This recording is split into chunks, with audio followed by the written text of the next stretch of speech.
Hello, everybody, and welcome back to the next episode of Let's Go for a Walk. So today, we are going to be discussing why you do not need to let everybody pet your dog on walks. I know that maybe this sounds like it should be blatantly obvious, but it can be really difficult sometimes for people to say no to somebody, especially if they walk up and they ask you, they're like, "Oh, what a beautiful dog. Can I pet them?" It's really hard to say no, even if you feel like maybe that's not the best thing. But I'm here to tell you that yes, it is okay to tell people no.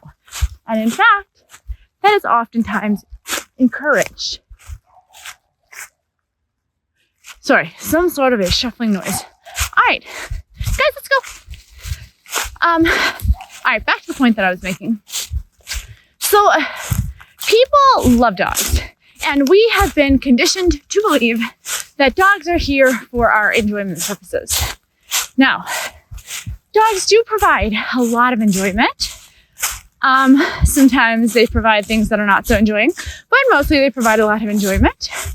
And Halo, last S, let's go. Sorry, I don't know what is going on today, but I think it's like the wildlife is out this morning. All right. Anyways, back to my original point.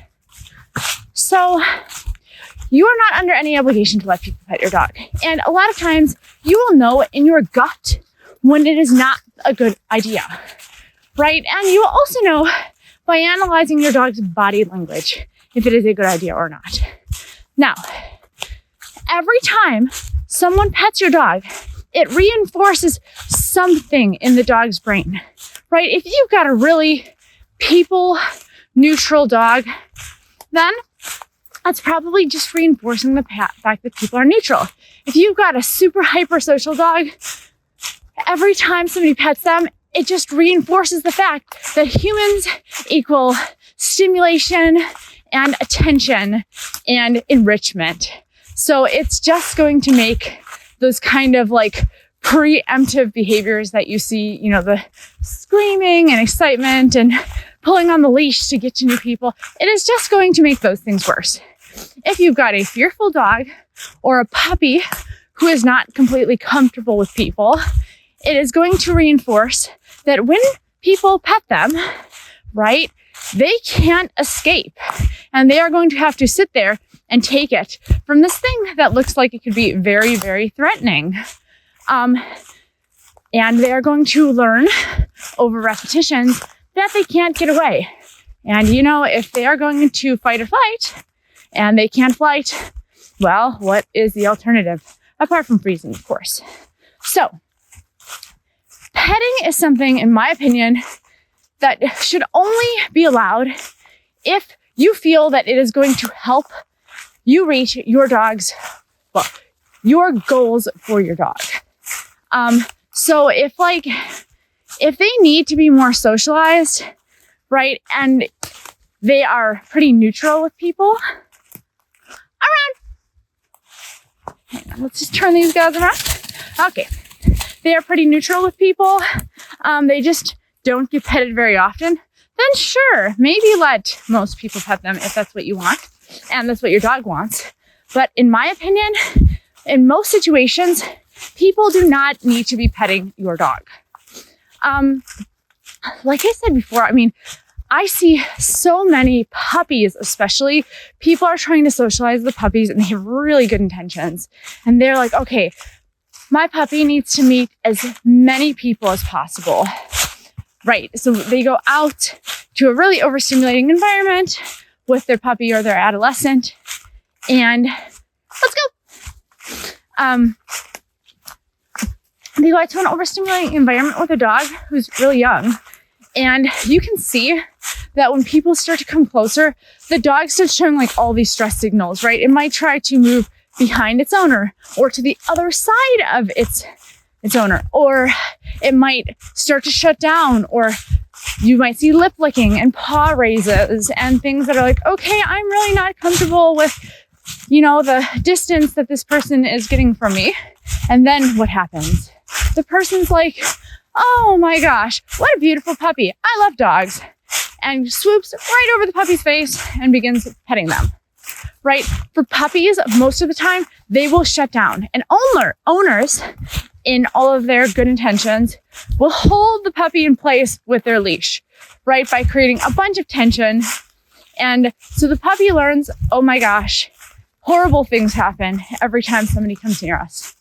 That is not what you want your puppy or uncomfortable adolescent dog to be learning, right? That's not the association you want to be making. Just as, right, back to the example of dogs who are like hypersocial or maybe haven't developed impulse control yet, or just are overstimulated by novel things in their environment, they're going to see new people. And that is something that can be really innately rewarding. It's something that the dog just wants to discover, just wants to observe and closer to and smell and jump on, and they get, all these kind of feel-good chemicals flood their brain because it's something that's very interesting and enriching. And every time your overexcited dog gets the chance to meet somebody in that state, it only solidifies the fact that by acting this way, I get to meet people. And it can be really difficult to break that after it's been confirmed for maybe like several years.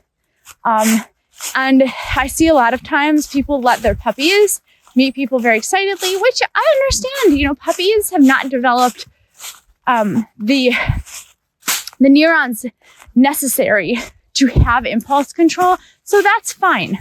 But if your puppy is way overexcited, all you have to do is either wait till they calm down naturally before letting them meet somebody, which could take a little while, or, you can pull out your treats, create an alternative motivator, get them to do a little bit of the right behavior, make sure you can practice diverting their attention from the stimuli to you, the handler, and start teaching them good habits in the beginning.